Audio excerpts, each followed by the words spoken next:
Oui, alors protéger l'eau, ça c'est toujours possible. Alors, au Canada, en plus, il y a beaucoup d'eau. C'est-à-dire que vous êtes dans des zones où il y a des lacs glaciaires un peu partout. Il y a beaucoup d'eau. Oui, cette eau, on peut la protéger. En particulier en faisant attention comment on s'en sert, c'est-à-dire d'en user le moins possible. Parce que effectivement, comme c'est une ressource qui est à profusion, je pense qu'au Canada, on ne fait pas particulièrement attention à la ressource en eau.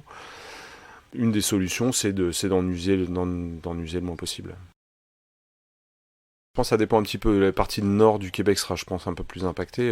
C'est-à-dire que la taïga va avancer un petit peu sur la toundra, va prendre le pied sur la toundra. C'est-à-dire qu'il va y avoir plus de...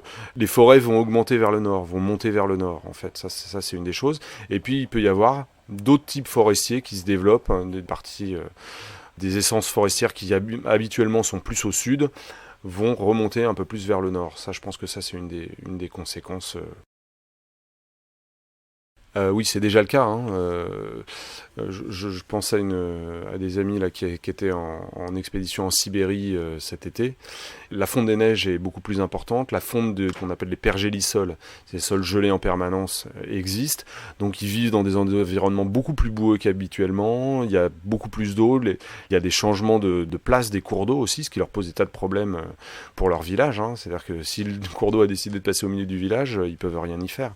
Donc oui, les changements, ils existent déjà dans ces zones-là. Mais c'est vraiment dans les zones les plus nord. Et c'est là que ça change le plus vite.